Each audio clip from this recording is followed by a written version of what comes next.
Et si je te disais que dans seulement 30 jours, personne ne te reconnaîtra? Pas parce que tu changes ton apparence, mais parce que tu vas posséder cette force intérieure que rien ne peut ébranler. Imagine ne plus jamais être blessé par les critiques, ne plus jamais te sentir manipulé par les autres, et développer cette invincibilité mentale que possédaient les grands empereurs stoïciens.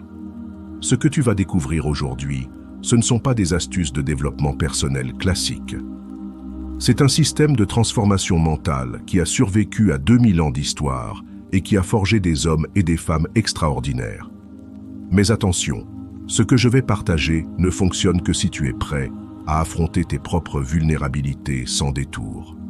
La plupart des gens préfèrent rester victimes de leurs émotions, mais toi, tu es différent. Sinon, tu ne serais pas ici. Dans cette vidéo, je vais te révéler 10 secrets stoïciens qui vont transformer chaque aspect de ta vie. Chaque secret va t'armer contre une faiblesse spécifique qui t'empêche d'être la personne invincible que tu veux devenir. Maintenant, j'ai un défi pour toi. Regarde cette vidéo jusqu'à la fin et ne manque aucune leçon, si tout le secret numéro 10, car l'une d'entre elles pourrait être la clé pour changer ta vie à jamais. Avant de commencer, fais ceci. Va dans les commentaires et écris « À partir d'aujourd'hui, je deviens invincible. Je suis stoïque. » C'est ton premier acte de transformation. Fais-le maintenant. Si tu trouves de la valeur dans cette vidéo, je t'encourage à t'abonner et activer les notifications pour rester informé des dernières nouveautés. Maintenant, commençons.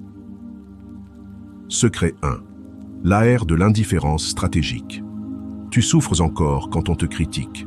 Tu te sens diminué quand quelqu'un te manque de respect. Tu perds ton calme face aux provocations. Cette vulnérabilité émotionnelle te rend faible et prévisible. Voici la vérité brutale. Tant que les opinions des autres peuvent te blesser, tu es leur esclave. Tu leur donnes un pouvoir énorme sur ton état mental et tes décisions. Combien de fois as-tu changé de comportement par peur du jugement? Combien d'opportunités as-tu ratées par crainte de la critique? Marc Aurèle, l'empereur le plus puissant de son époque, était constamment critiqué et attaqué. Voici ce qu'il écrivait dans ses notes personnelles. Que les autres vivent comme ils l'entendent. Je ne peux ni les contraindre, ni me laisser contraindre par eux. Les stoïciens avaient développé une technique révolutionnaire, l'indifférence stratégique. Ce n'est pas de l'insensibilité, c'est de l'intelligence émotionnelle pure. Tu apprends à distinguer entre ce qui mérite ton énergie émotionnelle et ce qui n'en vaut pas la peine. Protocole d'application. Quand quelqu'un te critique ou te provoque, applique immédiatement la règle des 3 filtres. Filtre de pertinence. Cette personne connaît-elle vraiment ma situation? Son opinion est-elle basée sur des faits ou des jugements superficiels? Filtre d'intention.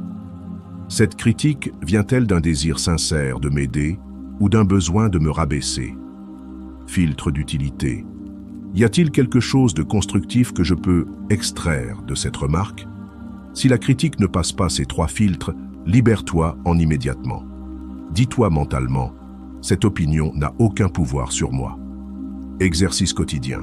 Chaque jour, entraîne-toi à recevoir une critique, même constructive, sans te défendre immédiatement. Écoute, analyse avec les 3 filtres, puis réponds calmement ou ignore totalement.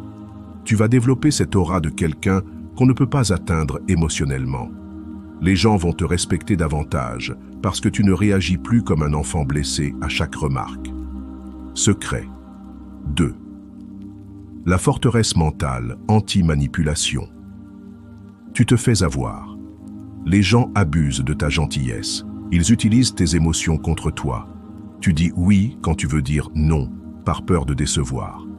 Tu te retrouves à faire des choses qui ne t'arrangent pas, à donner ton temps et ton énergie à des gens qui ne le méritent pas. Cette vulnérabilité te transforme en proie facile pour tous les manipulateurs de ton entourage. Ils ont appris à appuyer sur tes boutons émotionnels pour obtenir ce qu'ils veulent. Et tu tombes dans le panneau encore et encore. Le pire, tu le sais, mais tu continues. Tu te dis « je ne peux pas refuser » ou « que vont-ils penser de moi si je dis non ?» Cette mentalité de victime te maintient dans un cycle de frustration et de perte de respect de soi. Épictète, qui avait vécu l'esclavage physique avant de conquérir sa liberté mentale, enseignait « Personne ne peut te nuire sans ton consentement ». Il avait compris que la vraie liberté commence quand tu refuses de laisser les autres contrôler tes décisions. Les stoïciens développaient ce qu'ils appelaient la souveraineté personnelle, cette capacité à rester fidèle à ses propres valeurs, malgré les pressions extérieures. Protocole de protection. Quand quelqu'un essaie de te faire faire quelque chose, applique la technique STOP, S, silence. Ne réponds jamais immédiatement à une demande. Dis « Laisse-moi y réfléchir et je te reviens ». T, test. Demande-toi « Est-ce que cette action s'aligne avec mes priorités et mes valeurs ?» O, option. Identifie tes alternatives. Tu as toujours le choix, même si on te fait croire le contraire. P, position. Prends ta décision basée sur tes intérêts, pas sur leurs émotions ou leur insistance. Phrase de protection à maîtriser. Ce n'est pas possible pour moi en ce moment. J'ai d'autres priorités cette semaine. Ce n'est pas dans mes cordes. Aucune justification, aucune excuse. Plus tu expliques, plus tu donnes de prise à la manipulation. Exercice. Cette semaine, entraîne-toi à dire non à une demande qui ne t'arrange pas, sans donner 10 raisons pour justifier ta décision. Tu vas récupérer le respect de toi-même et paradoxalement, les gens vont te respecter davantage quand ils réaliseront qu'ils ne peuvent plus t'utiliser. Secret 3. Le pouvoir du détachement émotionnel. Tu t'attaches trop vite et trop fort. Tu souffres quand les gens te déçoivent. Tu prends les choses personnellement alors qu'elles n'ont rien à voir avec toi. Cette dépendance émotionnelle te rend vulnérable à chaque déception, à chaque trahison, à chaque changement d'humeur des autres. Le problème, c'est que tu confonds amour et attachement, intérêt et obsession.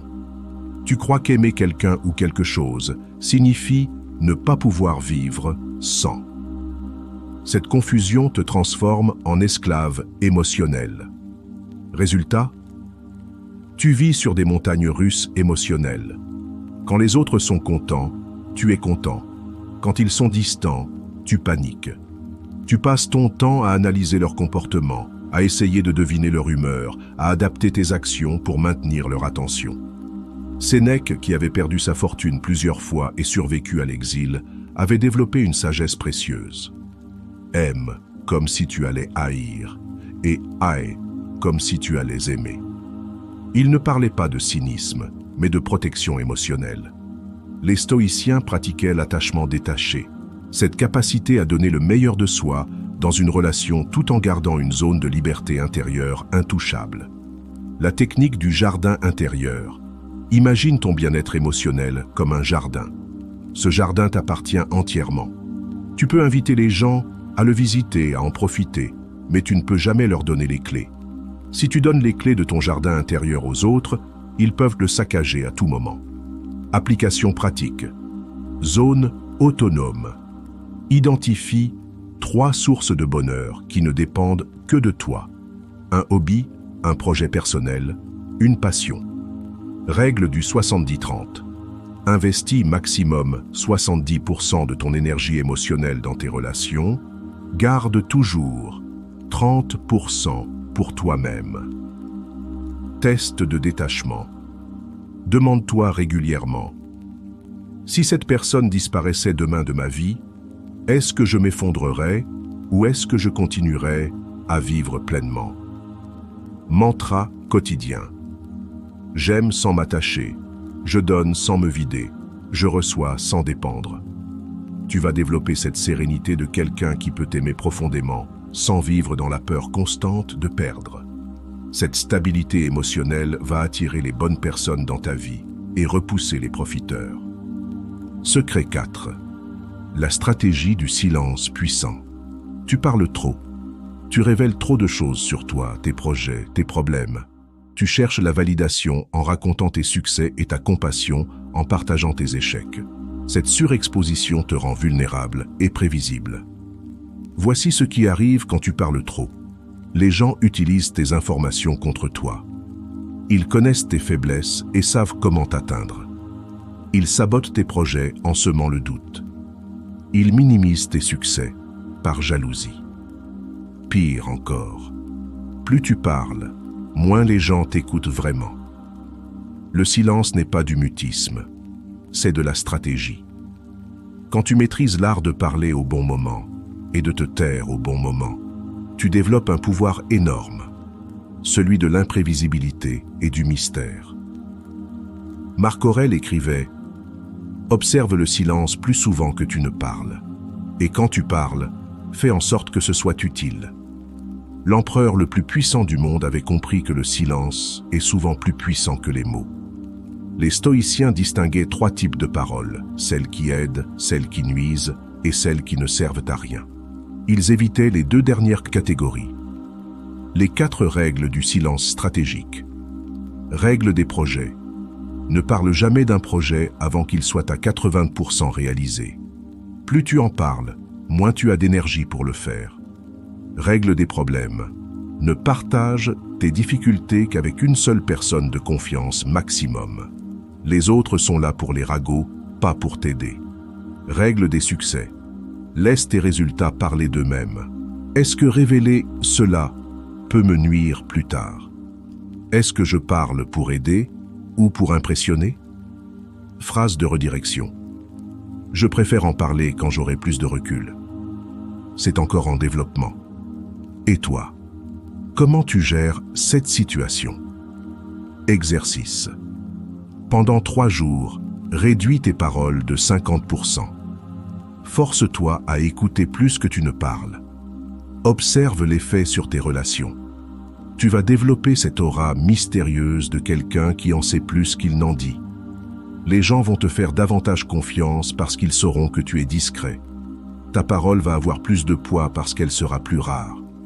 Et secret 5. L'immunité contre le rejet et l'abandon. Tu as peur d'être rejeté. Cette peur contrôle tes décisions, tes relations, même tes rêves. Tu évites de prendre des risques par peur du non. Tu restes dans des relations qui ne te conviennent pas, par peur de la solitude.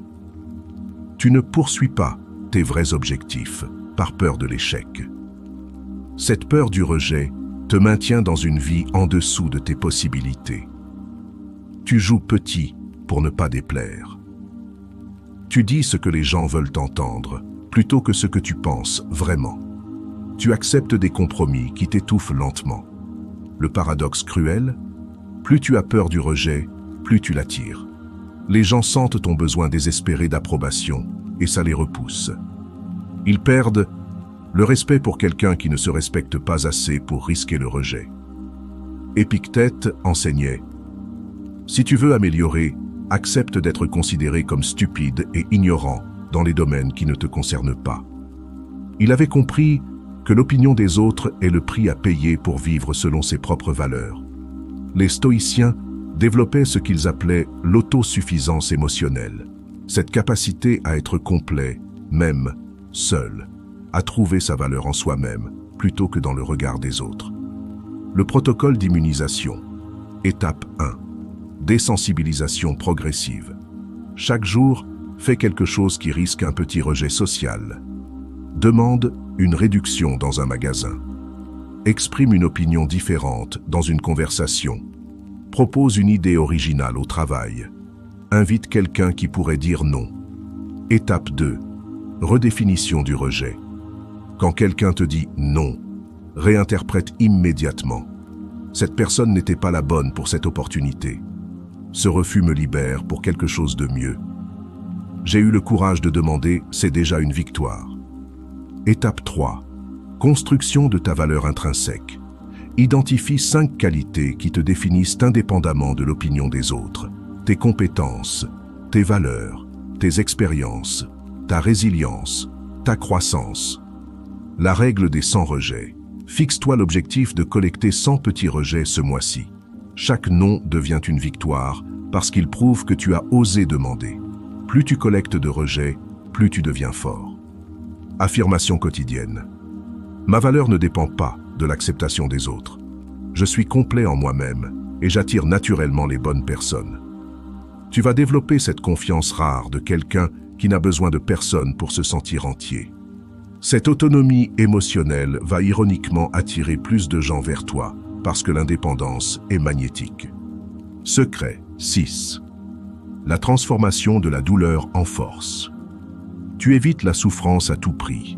Tu fuis l'inconfort, tu cherches toujours la facilité, tu abandonnes dès que ça devient difficile. Cette fuite de la douleur te maintient dans la faiblesse et t'empêche de découvrir ta vraie force.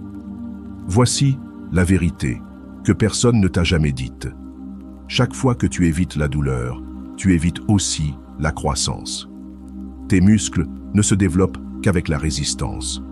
Ton caractère ne se forge qu'avec l'adversité. Ta résilience ne se révèle que sous pression. En cherchant constamment le confort, tu développes une intolérance à l'inconfort qui te rend fragile. Le moindre problème te semble insurmontable. La moindre critique te fait vaciller. Tu deviens dépendant du bien-être externe au lieu de développer ta force intérieure. Épictète, qui avait survécu à l'esclavage et à la torture, disait « Tous les grands hommes sont forgés par l'adversité. Ne demande pas que les choses t'arrivent comme tu le veux, mais veux-les comme elles arrivent, et tu seras heureux. » Les stoïciens pratiquaient délibérément l'inconfort pour développer leur résistance mentale. Ils savaient que celui qui maîtrise la souffrance maîtrise la vie.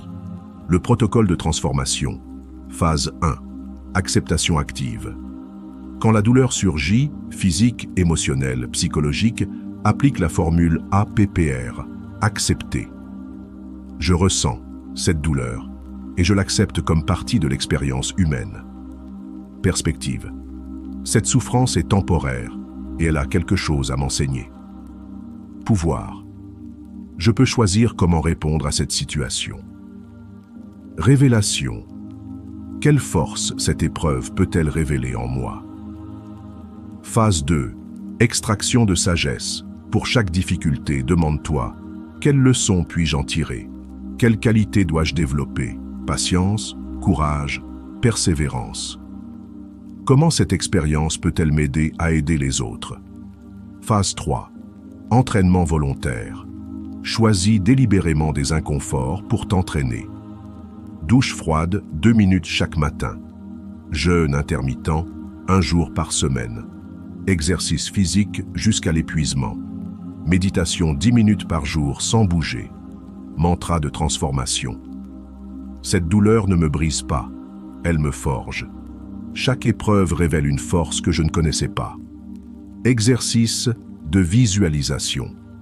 Chaque soir, visualise-toi dans 5 ans, devenu plus fort grâce aux difficultés que tu traverses maintenant. Vois cette version future de toi, remercier ton moi présent d'avoir persévéré. Tu vas développer cette résistance mentale extraordinaire qui impressionne tout le monde. Les gens vont être fascinés par ta capacité à transformer les problèmes en opportunités de croissance. Secret 7.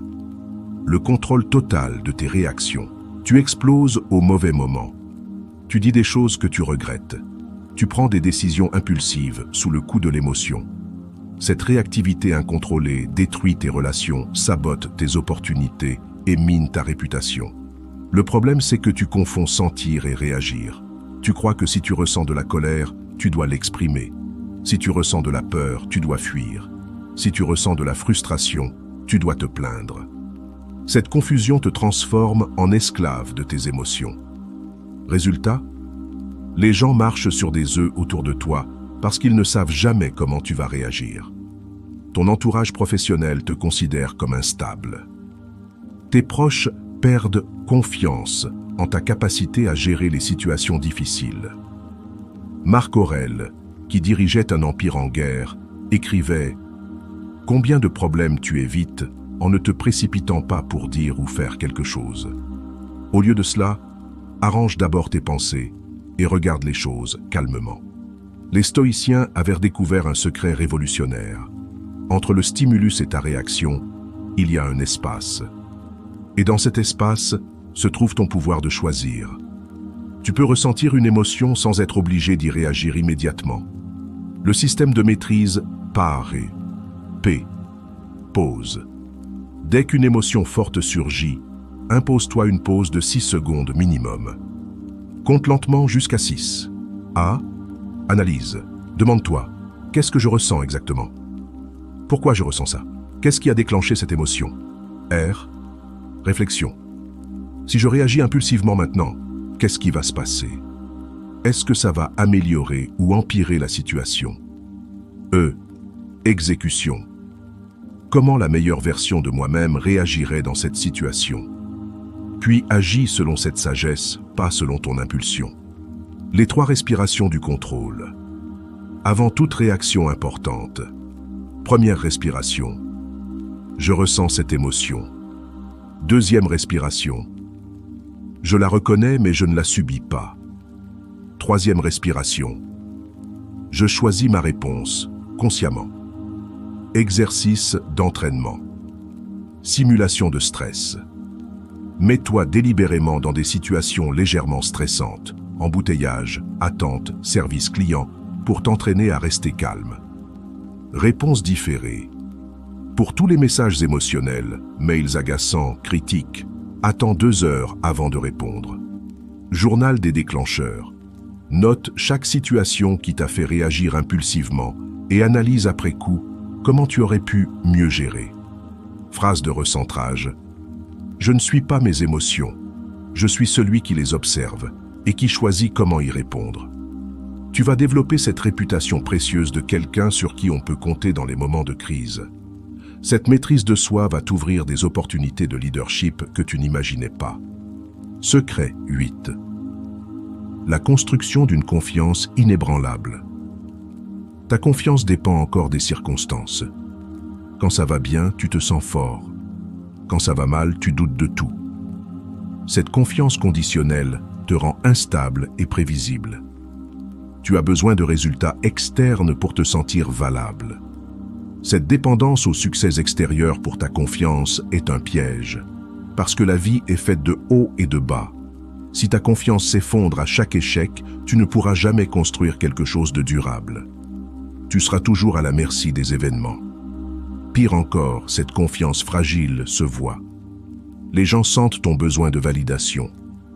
Ils perçoivent tes doutes.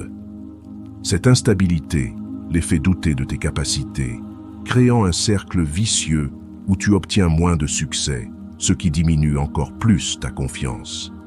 Épictète enseignait: la confiance ne vient pas de toujours avoir raison, mais de ne pas craindre d'avoir tort. Il avait compris que la vraie confiance est intérieure et indépendante des résultats externes.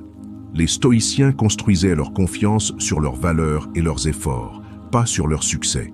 Ils savaient que tu peux échouer en faisant tout bien et réussir en faisant tout mal. Seuls tes efforts et tes intentions te définissent vraiment. Le système de confiance inébranlable. Pilier 1. Inventaire de tes victoires. Crée un journal de fierté où tu notes quotidiennement une chose que tu as bien faite, même petite. Un effort que tu as fourni, même si le résultat n'était pas parfait. Une valeur que tu as respectée, même si c'était difficile. Pilier 2. Redéfinition du succès. Le succès n'est pas ce qui t'arrive, c'est comment tu réagis à ce qui t'arrive. Échec externe, plus bonne réaction. Victoire intérieure, succès externe, plus mauvaise attitude. Défaite intérieure. Pilier 3. Construction de preuves internes. Chaque semaine, fais délibérément quelque chose qui te fait peur. Parler en public. Avoir une conversation difficile. Apprendre une nouvelle compétence. Relever un défi physique. Chaque petit courage prouve à ton cerveau que tu es capable. Pilier 4. Séparation entre identité et résultat. Je ne suis pas mes succès. Évite l'ego. Je ne suis pas mes échecs. Évite l'effondrement. Je suis mes valeurs en action. Base solide. Technique de l'ancrage de confiance. Chaque matin, avant de sortir, pense à une situation où tu as été fier de toi. Revois cette scène en détail. Ressens cette émotion de fierté. Dis-toi: si j'ai été capable de ça, je suis capable de relever les défis d'aujourd'hui. Affirmation quotidienne. Ma confiance vient de qui je suis, pas de ce que j'accomplis. Je grandis à travers chaque expérience. Tu vas développer cette confiance solide qui ne vacille plus selon les circonstances. Cette stabilité intérieure va inspirer confiance aux autres et t'ouvrir des opportunités que tu n'osais même pas imaginer. Secret 9. La paix intérieure face à la perte. Tu as peur de perdre. Cette peur te paralyse. Tu t'accroches à des relations toxiques par peur de la solitude. Tu gardes des objets inutiles par attachement. Tu évites les risques par peur de l'échec. Cette résistance à la perte t'empêche de vivre pleinement. La vérité brutale? Tu vas tout perdre un jour. Tes proches, ta santé, tes biens, même ta vie. Cette réalité te terrifie, alors tu fais semblant qu'elle n'existe pas. Mais cette fuite de l'impermanence te maintient dans l'illusion et l'anxiété constante. Résultat, tu ne profites jamais vraiment de ce que tu as, parce que tu es trop occupé à avoir peur de le perdre. Tu gâches le présent en t'inquiétant d'un futur que tu ne contrôles pas. Marc Aurèle, qui avait perdu plusieurs enfants et vécu les trahisons de ses proches, écrivait « La perte n'est rien d'autre qu'un changement. L'univers entier n'est que changement, et notre vie n'est que perception. » Les stoïciens pratiquaient la méditation sur la mort et la visualisation de la perte, non par morbidité, mais pour apprécier intensément ce qu'ils avaient maintenant. Le protocole d'acceptation de l'impermanence. Exercice 1. Méditation de gratitude temporaire. Chaque soir, regarde 3 choses importantes dans ta vie, personne, objet, situation, et dis-toi « Je suis reconnaissant d'avoir cela aujourd'hui. Si je le perdais demain, j'aurais eu la chance de l'expérimenter. » Exercice 2. Visualisation de perte contrôlée. Une fois par semaine, imagine avoir perdu quelque chose d'important. Ressens la tristesse, puis demande-toi « Qu'est-ce que cette expérience m'aurait appris? Comment aurais-je grandi grâce à cette épreuve? Quelles nouvelles opportunités se seraient ouvertes ?» Exercice 3. Détachement progressif. Commence par de petites pertes volontaires. Termine une série que tu adores. Prends congé d'une habitude plaisante. La philosophie de l'emprunt temporaire. Considère tout ce que tu as comme emprunté à la vie. Chaque perte libère de l'espace pour quelque chose de nouveau. Perdre un emploi, opportunité de carrière, perdre une relation. Espace pour grandir, perdre un bien. Liberté de simplicité, mantra d'acceptation. Je lâche prise sur ce que je ne peux pas garder pour embrasser pleinement ce que j'ai maintenant. Tu vas développer cette paix profonde de quelqu'un qui apprécie intensément le présent sans s'accrocher désespérément au futur. Cette sérénité face à l'impermanence va paradoxalement enrichir toutes tes expériences. Secret 10. Le leadership silencieux et magnétique. Tu cherches encore le respect par la force ou la supplication. Tu veux qu'on t'écoute, qu'on te suive, qu'on te respecte, mais tu t'y prends mal. Tu parles fort pour impressionner, ou tu te fais tout petit pour ne pas déranger. Ces 2 extrêmes sabotent ton autorité naturelle. Le vrai leadership ne se décrète pas, il se dégage. Il ne vient pas de ton titre ou de ta position, mais de ta présence et de ton exemple. Les gens ne suivent pas celui qui crie le plus fort, ils suivent celui qui dégage le plus de force tranquille. Le problème? Tu confonds autorité et autoritarisme, confiance et arrogance. Tu crois qu'être leader signifie dominer les autres, alors que ça signifie d'abord te dominer toi-même.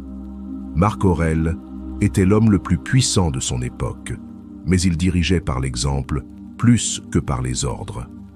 Il écrivait « La meilleure revanche est de ne pas ressembler à ton ennemi ». Développait ce qu'on appelle aujourd'hui le leadership servant, cette capacité à guider les autres en les aidant à devenir la meilleure version d'eux-mêmes. Les 5 piliers du leadership stoïcien. Pilier 1. Exemplarité silencieuse. Avant de demander quoi que ce soit aux autres, montre l'exemple. Sois à l'heure avant d'exiger la ponctualité. Reste calme avant de demander la sérénité. Travaille dur avant de critiquer la paresse. Pilier 2. Écoute active stratégique. Les vrais leaders écoutent plus qu'ils ne parlent. Posent des questions au lieu de donner des ordres. Comprends les motivations avant de proposer des solutions. Fais sentir aux gens qu'ils sont entendus. Pilier 3. Décision ferme avec empathie. Prends des décisions claires, mais explique le pourquoi. Voici ce qu'on va faire et pourquoi. Je comprends que ce soit difficile, et voici pourquoi c'est nécessaire. J'assume la responsabilité de cette décision. Pilier 4. Développement des autres. Un vrai leader crée d'autres leaders. Délègue des responsabilités qui font grandir célèbres les succès des autres, plus que les tiens. Apprends quelque chose à quelqu'un chaque semaine. Pilier 5. Présence magnétique. Développe cette aura qui attire naturellement. Posture droite et démarche confiante. Contact visuel direct mais bienveillant. Paroles rares mais impactantes. Calme dans la tempête. Exercice de développement du leadership. Semaine 1.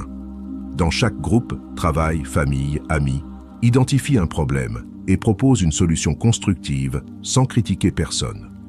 Semaine 2. Aide une personne différente chaque jour à résoudre un de ses défis sans rien attendre en retour. Semaine 3. Prends une décision difficile que tu reportais et assume-la complètement. Semaine 4. Reste calme dans 3 situations qui t'auraient normalement énervé et observe l'effet sur les autres. Le test du leadership authentique. Demande-toi, est-ce que les gens me suivent par peur, par intérêt ou par inspiration? Si c'est par inspiration, tu es sur la bonne voie. Mantra de leadership. Je ne dirige pas par la force, mais par l'exemple. Je sers en guidant et je guide en servant. Tu vas développer cette autorité naturelle qui fait que les gens te respectent spontanément et cherchent tes conseils. Ce leadership authentique va t'ouvrir des opportunités de croissance exceptionnelles. Si tu es arrivé jusqu'ici, tu fais partie des 1% qui sont vraiment prêts à changer. La plupart des gens regardent ce genre de contenu, se sentent motivés pendant quelques minutes, puis retournent à leurs vieilles habitudes. Mais toi, tu es différent. Ce que je viens de te révéler, ce ne sont pas des techniques de développement personnel à la mode. C'est un système de transformation qui a survécu à 2000 ans d'histoire. Ces 10 secrets ont forgé des empereurs, des philosophes, des guerriers qui ont marqué l'humanité. Mais voici la vérité brutale. Connaître ces principes ne suffit pas.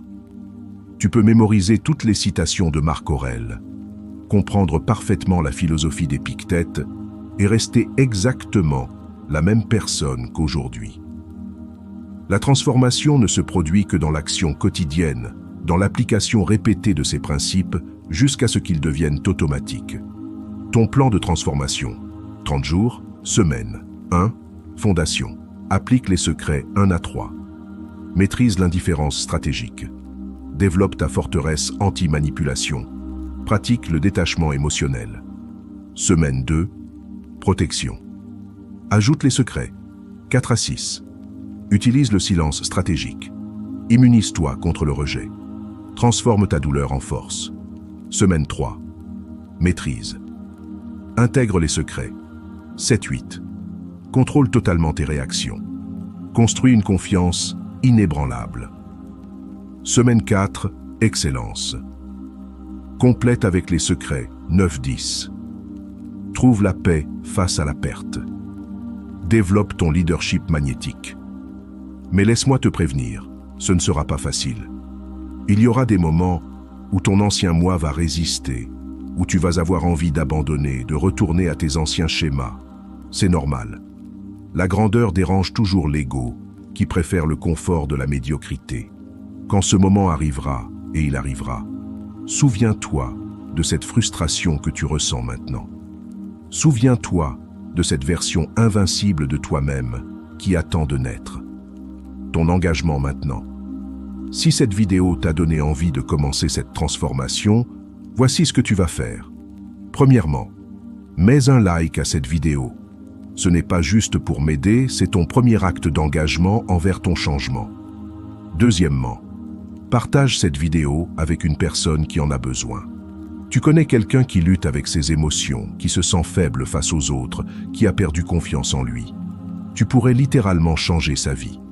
Troisièmement, abonne-toi et active la cloche. Parce que la semaine prochaine, je vais te révéler les 3 techniques stoïques secrètes pour transformer tes ennemis en alliés. Des stratégies que même les cours de philosophie n'enseignent pas. Et maintenant, le plus important, va dans les commentaires et raconte-moi quel secret t'a le plus marqué et comment tu vas l'appliquer dès aujourd'hui.